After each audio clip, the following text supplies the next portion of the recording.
Okay, Book of Ruth, introduction to the Book of Ruth.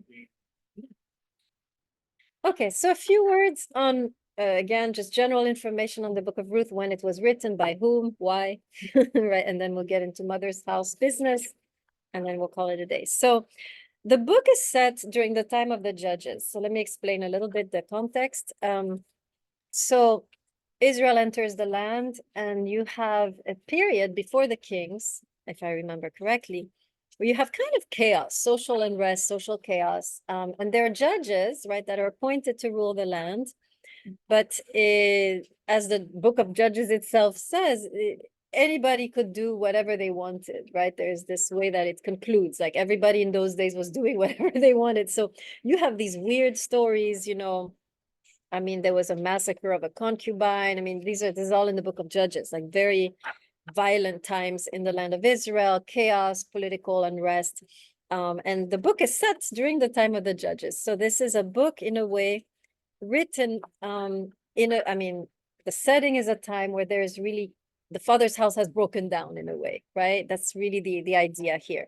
There's a breakdown of the father's house in the sense of there's a breakdown of order, breakdown of authority, a breakdown, and there's really nothing, right? And so in a way you could perceive the book of Ruth as offering a mother's house alternative, right? The father's house has broken down.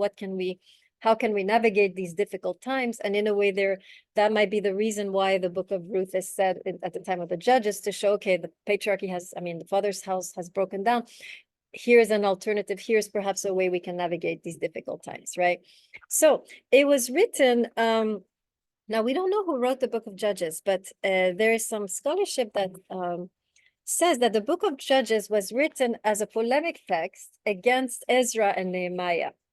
In other words, it was written in order to subvert the worldview that is present in the books of Ezra and Nehemiah. Let me write those words on the board. So we have these. This is important because to understand what Ruth is truly doing, it will be good to review what happened in the books of Ezra and Nehemiah. Cannot write. Really bad. Ezra and Nehemiah. So in other words, what I'm talking about here, something you guys might not know, but it's the idea that very often the Bible deconstructs itself. In other words, in order to keep the biblical message from becoming crystallized in a certain worldview, often it introduces other worldviews so that there's not a dominant worldview. You'll see this at work. Let me just do it, and then you'll see exactly what's happening. Okay, Ezra and Nehemiah were written, I believe around, hopefully I'm right, I have to check all these dates, but 500 BCE. This is when you have the return from the exile from Babylon. So remember, the Hebrews were exiled in Babylon by the Babylonians. This is present-day Iraq, and we have a few that are still remaining, right? You, for example, right? Iraq? Yeah, aren't you one of those Jews that were over there in that region? No. You're Mizrahi Jew, right? Yeah. That's it. From Iran originally. That's what I mean. Yeah. Same region, right? So Babylon encompassed Iraq, Iran, and you still have as you can see, a strong community of Jews dating from that time, right? So they were exiled. You're laughing. You were exiled, huh? 500 BC. Yeah, approximately, right? So they're exiled there. And in fact, they start, they really get comfortable there. They build, synagogues. And this is where most of the Talmud was written, actually, or thought or spoken in Babylon, right? So, but then a few Jews would decide we need to come back to the Holy Land and rebuild Jerusalem, right? So, and they there was a prophet actually who had a vision that it was time to return. And interestingly, most of the Babylonian Jews chose to stay, right? Like your ancestors. And then a handful came back, and when they came back, they were appalled at what they saw Jerusalem had become, because the mode of operation of the Babylonians to really submit the people was to exile the elites, keep the peasants home, and then mix them with other cultures. So they had sent a bunch of different people from different lands. Hopefully they'll mix and their religion will dissolve, and their own blood will dissolve, and they will become weakened by that. So they had done that. So they arrive and they see there's a few Jews left who are, purebred, but then everybody else has intermarried, has kids with people of the surrounding nations. And so the religion itself now has some foreign elements. And for them, it's a disaster, right? We are losing the purity of the race. We are losing the purity of our faith. This is catastrophic. And so what they begin to, so main thing, right? People were intermarrying with the Canaanite nations, with also the new immigrants from Babylon that had been put there to, mix everything up. And so they had intermarried, and also, of course, the religion was becoming, there were some foreign elements that were starting to come into the religion. The Samaritan people are the product of this, right? And that's why at the time of Jesus, which we'll study, the Jews didn't talk to the Samaritans. They were the mixed breeds over there, right? So they're arriving, they're like, no, we need to purify the faith. And so Ezra and Nehemiah, very purist approach. They basically begin with the order, the decree, everyone should divorce their foreign wife. This is thousands of people. And so, of course, there is a pushback, right? The people are like, you can't possibly mean this, right? We have kids and, you're going to break down families. So actually they come to a compromise, and the elders tell them, we will divorce our wives symbolically. And the rest, you should leave them as they are, right? So there was this discussion. So you are in a time, right, where it's ethnocentric, right? Strong ethnocentric spirit. A strong father's house approach in the sense of separation. Remember, separation versus integration. They're trying to separate from the nations. They're trying to, impose the rule of law and so forth. And so you have really a return, a very strong return to the father's house mentality. Now, does anybody, so you have this book in the Bible, right? And then you have the book of Ruth, which basically deconstructs everything that Ezra and Nehemiah were trying to do. Because why? Book of Ruth is the story, and we'll talk more about that, of a foreign woman who enters into, who in a way joins a small town and single-handedly revitalizes this town. And this is the story of a union between a Jewish man and a Moabite woman, which we'll talk about Moab in a bit, why it's so problematic, but this is definitely one of the surrounding nations, right? So do you see here how we have two contradictory narratives? Are you seeing that? If you're seeing that, you're good, right? Are we good? So, yes. The reason that the book of Ruth in the Hebrew Bible is placed in Judges, in the setting, but it's not in the writings. No. It's placed there because she's the ancestor of David. Yes, that too. So it's got to that yes, where it falls in. Very nice. Ancestral line. Yes, right after that you have King David, right? It's very atypical every event that's in the book of Judges. Because it's like this. Yes. Everyone's nice. Nobody kills each other. Yes, you're right. There's no violence involved. Yeah.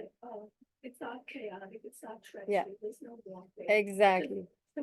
Judges. You got it. Yeah. And especially a lot of violence against women in the book of Judges, right? And here you have a completely different setting. Very nice. Yeah, absolutely. Okay. So do you see how we have two opposing narratives? I believe this is a feature of the Hebrew Bible. Very often the Hebrew Bible, we always tend to think it has only one voice, dominant voice, father's house voice, which is the Ezra and Nehemiah's clear father's house voice, authority, trying to separate from the surrounding nations, let's make the law the center of our faith. But then you always have, and this is what we often don't notice, this mother's house subversive counterpointal voice, right? You know what is a counterpoint? The composer Bach, Johann Sebastian Bach, right, there's several melodies woven together, right, and the sounds together. So in a way, the book of Ruth is a counterpuntal voice. A subversive is in a way a subversive response to the book of Ezra and Nehemiah, right? In order to balance the worldview in the end, right? If we all begin to think like Ezra and Nehemiah, it's dangerous. So the book of Ruth in a way brings in a different voice in order to create a more balanced perspective, right? Am I making sense? Yes? Okay. All right. So clearly we know already from that that we are entering the mother's house. So let's go over the 5 points. of the mother's house with regards to Ruth, and at the same time that will introduce us to the book. Okay, feminine versus masculine. So here clearly, when you read the book of Ruth, the women are the main protagonists, right? It starts with Naomi, but she's surrounded by men who seem, initially the men in the book of Ruth are not very strong characters, right? She has two sons, and their names are names. I think one of the meaning of the son's names is sickness, and the other one is something like cut off and destruction. It's not great, right? So her sons are not very powerful figures. They die very quickly. The father also dies. So you're left with this woman and her two daughters, her two, what do you call that? Thank you, daughters-in-law. And then of course Naomi's, so you know the story, right? Do I have to retell the story to anyone? Are you good? Okay. So Naomi, of course, the main character decides to go back to Bethlehem, where she comes from. You know the story. One sister-in-law leaves, the other one chooses to follow, and that's Ruth, right? So very strong characters. Ruth, in fact, is not just a strong character. It's interesting. She is, in a way, in this text, you could argue that she is the one who embodies the divine character of Chesed. So we need to learn that word because it's a key word in the book of Ruth, Chesed. Chesed means love, undeserved love. In the Christian context, is the equivalent of grace. Okay, grace or chesed, they're synonymous. It's basically love that is undeserved, love that goes beyond what is deserved, that flows, that continues to flow even though that person doesn't deserve it, right? So chesed, normally in the biblical text, in the Bible, is used to describe God. God has this kind of love for us. We don't deserve it, yet God loves us, right? In the book of Ruth, you have chesed used 4 times. 2 out of those 4 times used to describe Ruth. So very heavy emphasis here, very tight connection between chesed and the character of Ruth, as though, right, the text is, in a sense, then she becomes the very embodiment of the divine feminine, right? She can become a figure of the divine feminine. She represents God in the story. It's so cool, though, because she's a foreigner, right? And yet it is the protagonist who in the story represents God. I mean, we can, let's riff on that a little bit. Why does God choose to, or why does the author choose to represent God with the features of a foreigner? Why do you think God would do, or the author would do? What's the lesson? What do we learn about God when he's depicted in the story, embodied by a foreign woman? What's an interesting lesson we can gather about God, like we did in the book of Job? Yeah. Lots of universals. Oh, I like that. So God, right? Not just the God of the Hebrews, right? I always interpret it as loving kindness, and that although there's times about her living, but everyone acts in the story on some level of loving kindness. Absolutely. And it's to say that everyone can do better. Yes, absolutely. Everyone can. Like to me, it's sort of also the book of second chances. Yes, very nice. Yes. Yeah. That's universal. Yeah, Everyone can excellent. exhibit loving kindness to us. Okay, very good. And in fact, you're right. But the loving kindness, she starts and then it kind of becomes contagious, right? So in a way, she's able, this loving kindness that she embodies alone in the beginning becomes kind of contagious, and other people start. Yeah, we should argue about that. It's possible. I'm ready to hear it when we get there. Okay, good. So, right, one way to see that is, again, we're in wisdom. Mother's House books usually, remember, have a more universal worldview, and perhaps is saying, right, God is in a way not just the God of the Hebrews, right? The God is a more universal cosmic God, right? He can be embodied by a foreigner, right? Why not?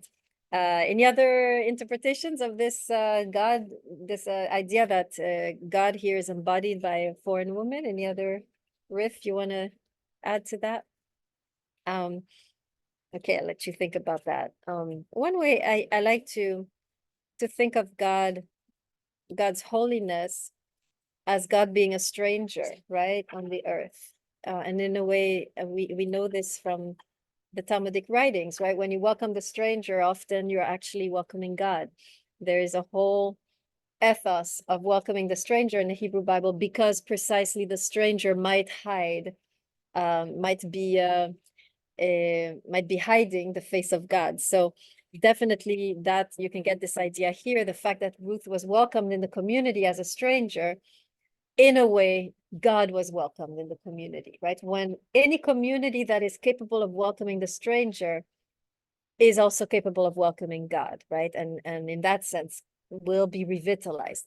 There's a whole thing you can get from this book about immigration. It's like a lot you can kind of right? A society open to immigration is more is in a way more energetic, more dynamic. We see this in the book of Ruth, how she revitalizes that dying society, right? So maybe a space for making a space for the immigrant instead of taking away our resources could actually augment our energetic resources in a way. So that's just some ideas, right? That you can gather from that.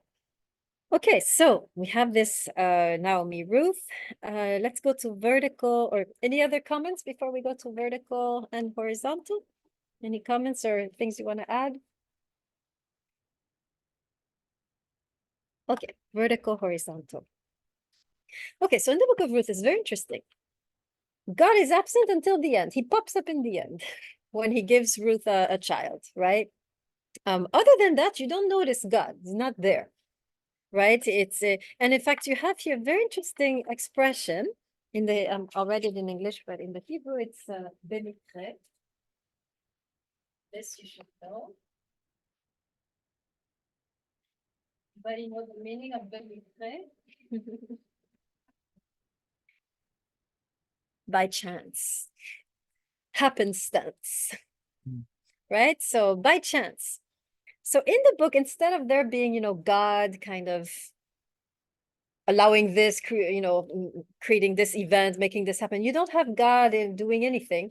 You have chance encounters throughout the book, right? I think the main one is the moment where Ruth, hopefully you've all read the story. They arrive in Bethlehem and she happens upon the field of Boaz, right? The word is bemikre. By chance, she wandered into the field of Boaz, who will become her destiny, right? But by chance, she wanders in there, right? So you have this expression bemikre, which we'll study in connection to same expression in the book of Genesis. We're going to have some interesting thoughts on that. But I just wanted to show here, God is not orchestrating anything. It's like chance, right? But as the book goes deeper and deeper, at the end, God pops in. The protagonists are doing their part. Everybody is, and Naomi has ideas. Ruth is following the ideas. Boaz reacts, Naomi reacts. They're all kind of, scheming, right? But there's scheming and there's chance, right? And then at the end, you have this powerful response, right? God enters the scene. This time, explicitly, God is now going to give Ruth a child. By the way, this was also not you have to remember, Ruth, this is her second marriage to an old man. It's not obvious they would have had kids, right? She was probably already pretty old herself, right? Perhaps even beyond childbearing age when they arrive in Bethlehem. So she wasn't like, in the bloom of youth, right? And so there was an element of, that divine intervention might have been needed in the case of Ruth and Boaz, right? Who was himself very old. So, okay. So now this is interesting, right? God is absent in our text except at the end. What does this teach us? Any lessons on that? Yes. I think it's very present in everybody's thoughts and in their deeds. Excellent. That is actually there. It's not Yep. imposing himself in any way. Got it. Or appearing in an obvious way, but God is there when what everybody says and does. Excellent. And reacts. Excellent. In fact, the word chesed, when it is used throughout the text, is saying God is there in the way they act with each other, right? This is a very important feature of the mother's house. Remember, I mentioned that quote by Buber, Martin Buber, where Buber says, God is between us. in the way that we act towards each other, this is where God appears. This is how we can draw God into the world through loving actions towards each other. So in a way, what truly matters, right, in the mother's house is not so much the result of the interaction itself is holy. The fact that you're speaking lovingly to another human being, even if it leads nowhere, is holy, right? In that sense, right? So in a way, the fact that they're already all performing acts of chesed, God is there in the acts of chesed, right? So we have, and by the way, it's as though you could go even further. Their actions of chesed has attracted divine chesed, because in the end, it is chesed that God gives Ruth, right? So we cannot, in a way, and I mean, you see this throughout Hasidic thought. If you guys you took my class on Survey of Jewish Philosophy, if you take that class when we do Hasidic thought, it's all about how to draw God into the world, right? What actions can we perform to magnetize God into the world, to make him, to bring his presence into this dark world. And one of the things the Hasidic rabbis say is that when you act in a way that is ethical, or there are many ways, that you can draw God into the world, joy, right, love, right? So, but here in this context, it's like the characters, through their loving action towards each other, have drawn God into the wilderness, the moral wilderness of the book of Judges, right? We are in a chaotic time. It's a moral bankrupt, wilderness time, but these people have drawn the divine presence back into the land of Israel, where it had become completely wiped out, right, by the chaos. So that's one way to see it, that God, in a way, is magnetized by our actions, right? This is one of the core beliefs of Judaism, and you see it also in Hasidic thought, not just here. Okay, any questions, comments about this notion of vertical versus horizontal, right? We see God is happening on the horizontal level. In the end, he comes vertically, right? Gives a gift to Ruth, but he's kind of drawn by the way we interact, right? Anything else? Any comments on that? You guys are boring me today. Wake up. Not the most. Oh, okay. Um, there are actions that come straight out of the Torah that is being observed. And Ruth herself does some of this without, how she knows this, we don't know. I don't think it's in terms of the ages of the characters, their ages and their intention. Yeah. It doesn't talk about how old they are. Yeah, that's true. They don't describe, they're described through their activities, Mhm. not through their physical Yeah, appearances very and good. all. And through their character versus, is the one book where the woman is not described as beautiful, but as strong. Usually when a woman enters the scene in the book of Genesis, oh, she was a beautiful figure and form, right, Rachel? Yes. And it's the only book where two women are hating one another Yeah. and not rivals. Yes, very nice, very nice. That's a very good point. It's kind of a healing book, right? You have women not competing like in the book of Genesis, right? The women are competing in the book of Genesis. So here you have this kind of healing moment, right? Between, you have a sisterhood you don't see elsewhere, right? Leah and Rachel were not, they were sisters, but there was no sisterhood, right? Okay, nice, nice. Anybody else want to add? Yes, you look puzzled. You look puzzled. No, just okay. Very good. Okay, anything else? Okay, law versus wisdom. Okay, so now this becomes very interesting. In the book of Ruth, you have a clear transgression of a divine decree. Anybody know what is the divine decree that is transgressed? Yes, go ahead. You show that the divine decree was that you will never marry somebody who converts from the Moabite nation, that they're kind of like out of Exactly. convert. Yes, and there were many reasons for that. So God had decreed in, I believe, the book of Deuteronomy, no Moabite will be admitted into the congregation of the Lord. And there are many reasons. I'll list you the reasons. These Moabites are really crazy. First of all, anybody know how the Moabite nation was birthed? Terrible. Yes. Yes. What happened to Lot? It's incest. incest, right? So Lot was a refugee from the cities of Sodom and Gomorrah, which were destroyed by God. And he ended up in some wilderness with his two daughters, and they panicked. They thought they were the only, I mean, the destruction must have been, huge, because they believed they were left alone in the world. Like it was maybe atomic proportion, because they were like, we are the only ones left in the world. Nobody has survived this cataclysm. So they're like, well, we need to survive as a human race. So they slept with their father, and out of their children came the nation of Moab. So it's really bad start, right, for the nation of Moab, already corrupt at the core. Then next thing that happens, you have the Israelites now coming back from Egypt. They enter the wilderness. They're close to the border of the promised land. And the Moabites are like, we don't want these people near us. So they do two things. Anybody know what's the first thing they try? Yes. And they tried to get a not priest, a sorcerer slash magician to. I've forgotten about that one. So three things. Am I confusing that with the magician? That was them, right? That was Moab. They tried to get them on. Yeah. Yeah, they were the ones who tried to get him. I wouldn't put it tried past to them. get him to curse the nation. Excellent. Yes, so they saw them coming powerfully near their border. They panic. They send a prophet to curse them. Balaam. It's a great story. You should read it. He ends up, God takes possession of Balaam and he ends up blessing them, right? And some of these blessings are still sung in the synagogues today, right?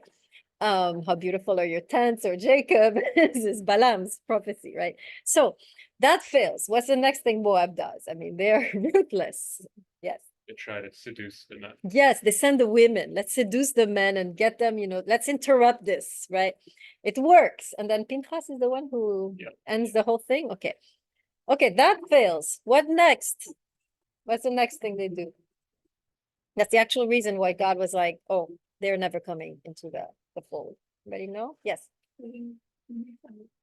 Exactly. Exactly. They arrive, they're in the wilderness, they have no way of survival. Moab is, remember, they're relatives. Lot was the cousin of Abraham. They are blood relatives. And Moab, instead of, being kind to them and receiving them, by the way, they were not supposed to inherit the land of Moab. Moab, if I remember correctly, they were never going to inherit the land of Moab. Moab was not in danger. And yet they refused to help them when they were dying in the wilderness. And finally, Moab attacks them, right? So after that, God is like, give several chances. It's over. No more Moab. Now, who is Ruth? Where is Ruth from? Moab. Who does she marry? A Jew, twice. Very good. Okay. So we have here clear transgression, which we know according to the author is intentional. Now, what is the point of the author? By showing this deliberate transgression of the commandment of God, why is this transgression in a way forgivable? And what is it? How does it expand our mind with regards to God, with regards to everything? What is the author trying to teach us by deliberately choosing a Moabite woman as his main character? Yes, go ahead. I think part of it is to say that you need to see people for what they are, not by what characters you may think about them, like they are foreigners, they are from a particular nation, they are from a particular country, that we need to see the individuals as people. I love it, right? So beware of stereotypes, maybe, right? All Moabites. And she's the exemplary. Exactly. Exactly. So maybe it's a way to correct the biblical text, right? In a way, God had said, all Moabites, right, are this. And here there's a correction where the author is saying, well, we have to treat individuals differently. We have to give people the benefit of the doubt. And, these universal stereotypes are dangerous, right? You can see how the text is working against, this text is working against the other text. By the way, it's working working against the divine words. You see how the chutzpah of these guys, this author. There was discussion, some say, well, that only applied to men. Yeah. And then the author's like, oh, well, she's convert, so it doesn't matter. Exactly. They try to ignore it. It's hard because this author, can't reconcile. It's very hard because this author is going against divine decree, correcting divine words. But who did this? We studied someone who did this beautifully. Yeah. Abraham. Oh, Abraham, and before we studied him, somebody who overturned the divine decree. Adam, right? God decreed death, Adam decrees life. So there's here an invitation, right? Remember, it's not about contradicting God. It's never about contradicting God. It's about contradicting a perception of God, a narrow view of God, a caricature of God, right? If we deduce from Deuteronomy, when God says no Moabite will be admitted, if we deduce that God is a xenophobic, narrow-minded, ethnocentric God, we're in trouble. So in order to correct this possible misperception of God, the book of Ruth, right? God is in fact much more than ethnocentric, xenophobic. You see what I'm saying? We could deduce from the book of Deuteronomy that God is an ethnocentric God, right?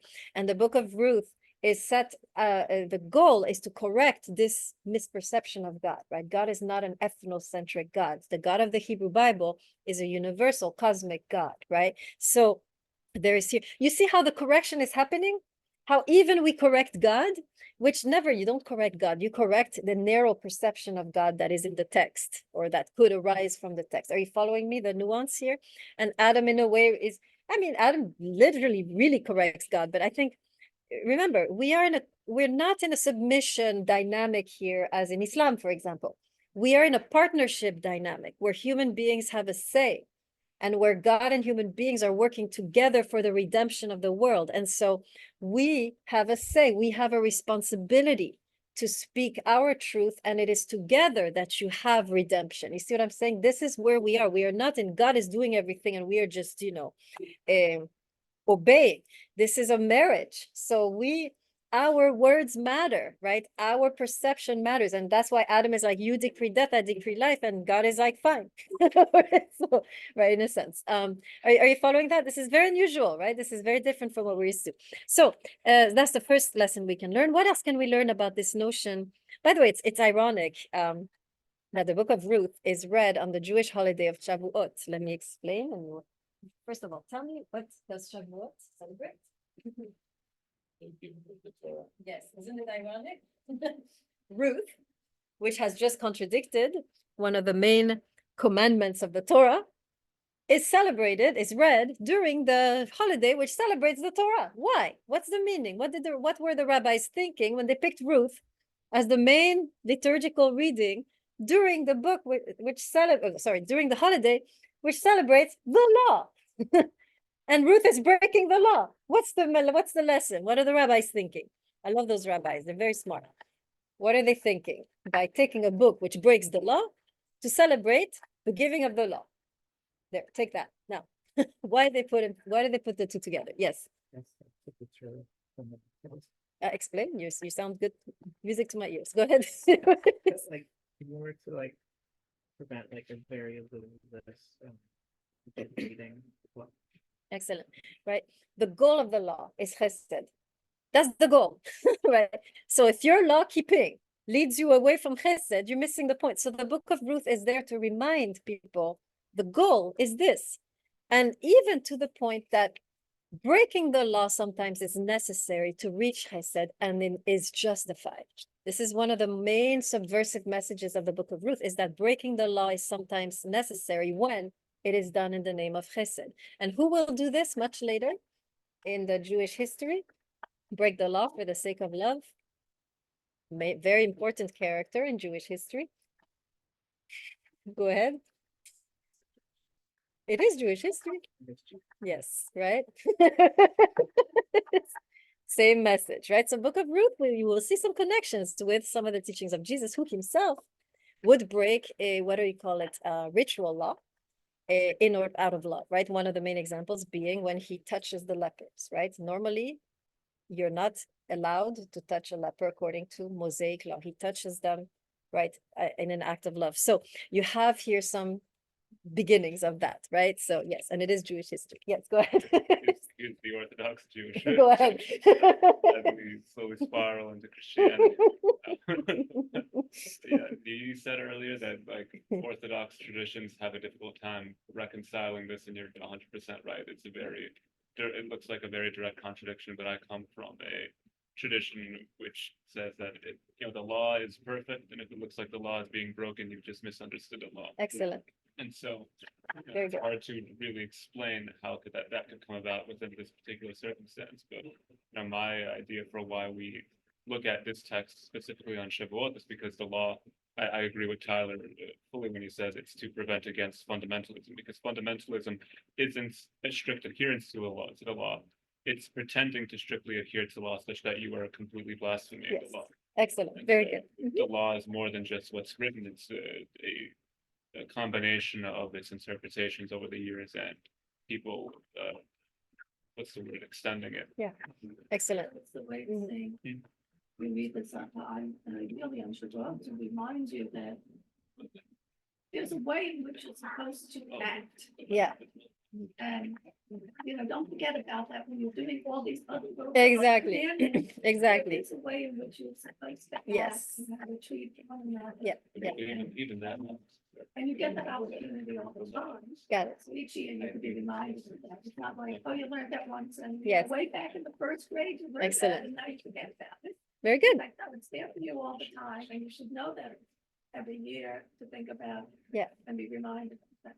Yeah, I mean, I think in the Sufi tradition, they say something like this. They say, the law brings you to the doors of the palace, right? So the palace meaning God or the kingdom of God, but only love lets you cross those doors, right? So the law is good in order to begin to teach us how to love, right? I mean, any law you read is really a pedagogy of love, right?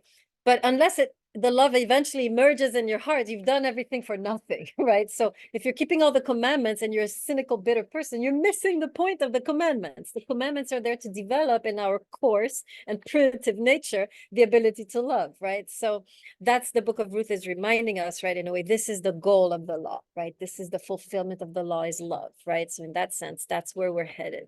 Okay, good, nice. Anything else about law versus wisdom? Good contributions. Okay, separation versus integration. Okay, so I want to talk about something delicate. You might not all agree with me on this, but yeah. So in the Jewish tradition, in the Talmud and so forth, and this is those rabbis struggling with the character of Ruth, they say clearly Ruth has converted to Judaism. So she's not a stranger. She is a convert. She's part of the Jewish nation. There's nothing here going on about the outside coming into the inside, right? And so forth. So all that I said about a foreigner entering, right, the fold of the this Jewish town and revitalizing it, all I said about the foreignness of God or immigration, gone, right? This is a Jew coming in, right, and so forth. So, it's true that Ruth says, your God will be my God, your people will be my people, and so forth. On the other hand, and has always intrigued me, why then, if she's a convert, is she continuously referred to in the book as Ruth the Moabite? The text never sheds that foreign identity.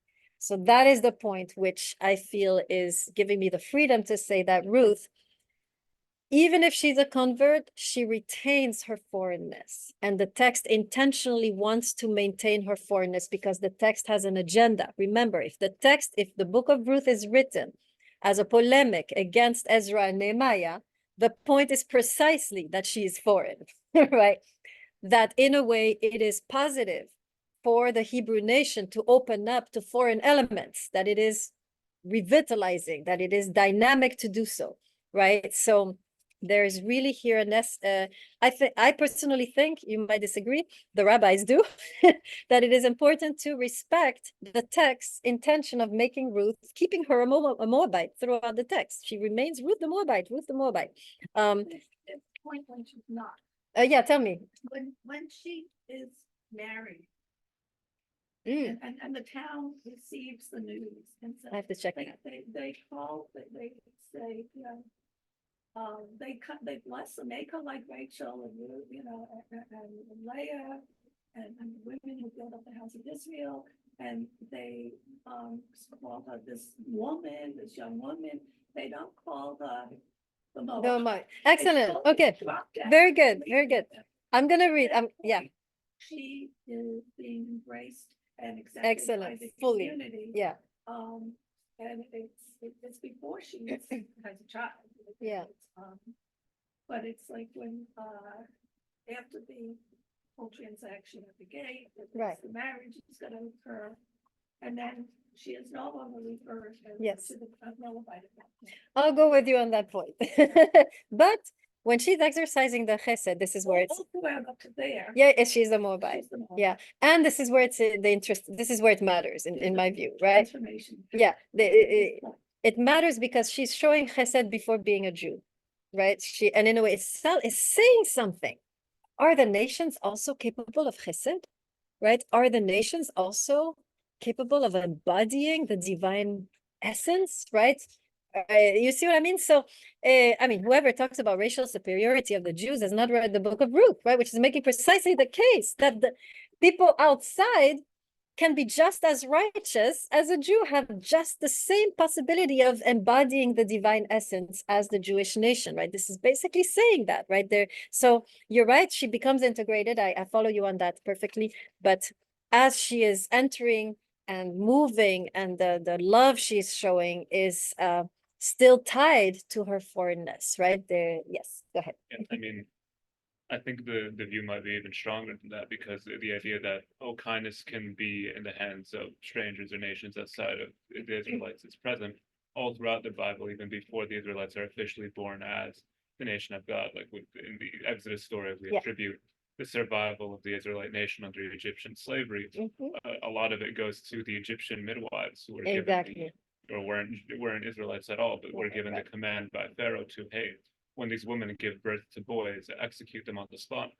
And midwives didn't want to do it, so they lied to Yeah. the king's face and said, the women are delivering by themselves before we get to them. Exactly. They aided in the progress of the nation. And so what this might be saying, if that message has already been delivered, that kindness can belong to a stranger, it's saying specifically, no, kindness can belong to a Moabite. Right. And so for some reason, it's very much trying to point the direction of this law doesn't apply anymore.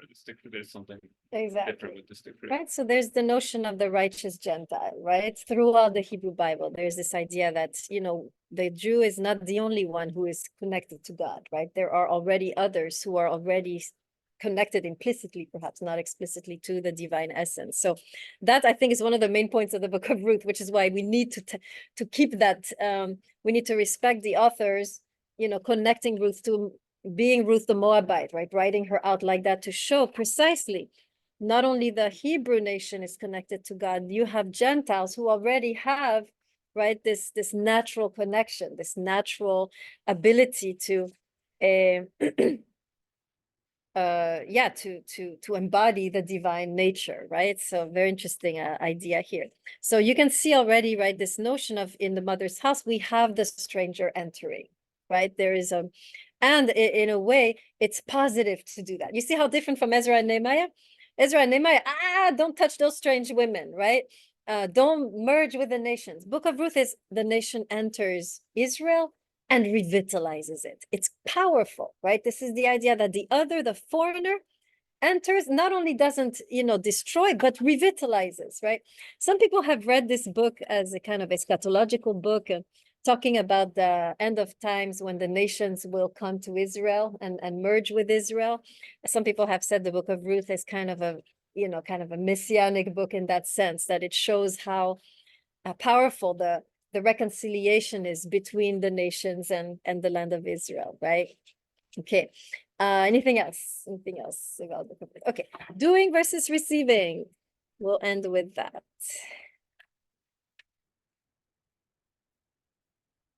What was the fourth point? Separation versus integration. Thank Okay. Ruth, her name is interesting. I mean, there are many ways to translate it. It's a weird word, but one of the translations is that it comes from the verb rava. So let's write it down. So, see, so Ruth is a noun, right? It's a substantive built from the verb rava, which means to saturate. In other words, saturate, to fill abundantly. Very interesting there. And the Hebrew looks like this, if you doubt me. I don't know if it ends with a hey or aleph. I'll try it. So you see it's the same root, right? So root and rava, I have to check the Hebrew. It's connected to that verb So, one of the meanings of the name Ruth is to be filled abundantly, saturated. You have a text in Jeremiah, you can read it later, Jeremiah 31 verse 12, which uses exactly that verb, talking about how God saturates the wilderness with water. It's talking about messianic times when God will create sources and springs out of the desert, right? So it's Ruth, in a way, carries that name, right? So and it's interesting because she doesn't start out saturated. She is that wilderness initially, right? She is going to, she's, book starts with a famine. And they move to, I forget, Moab, right? And there again, there's death and poverty. And so she loses really everything, right? And then out of this famine and wilderness and the losing loss, right? Ruth emerges saturated, filled abundantly. And so, yes. Yeah, I've also read that sometimes it's doing this and also like a relationship to fertility. Yeah. This is the saturation, right? Yeah, but the water in the wilderness and so forth. Yeah, absolutely. Okay. So of course, one of the questions we will ask as we go in the text, one of my main questions is, what brought her from wilderness to saturation? I am interested in that myself, right? Right? If we're in a wilderness, how can she be a guide for us out of the wilderness into this kind of amazing abundance, right? Ruth is a story of rags to riches, right? It's a story of wilderness to abundance. And so it's not just a fairy tale, right? There's a wisdom there. Remember, this is part of the wisdom books. There are things that Ruth is doing that we can follow in her footsteps in order ourselves to move from wilderness to abundance, right? So one of the main questions I will ask as we enter the text is, what is her positioning? Because remember, this is a mother's house is receiving, right? So how did she position herself to receive this abundance? What did she do? How did she position herself to receive? How, and therefore, how ought we to position ourselves to move from loss and wilderness to abundance, right? Ruth, in a way, is going to show her us the path from wilderness to abundance, right? So that would be one of my questions as we study the text. How do we, what did she do? What's her secret? I want to be saturated, right? I want to have water in my wilderness, right? So how did she do it? That's what I'm interested in, right? And that's what we'll look at. Okay, any other comments about Ruth as a mother's house book, or in general, everything we talked about? Okay. All right, let me stop the recording.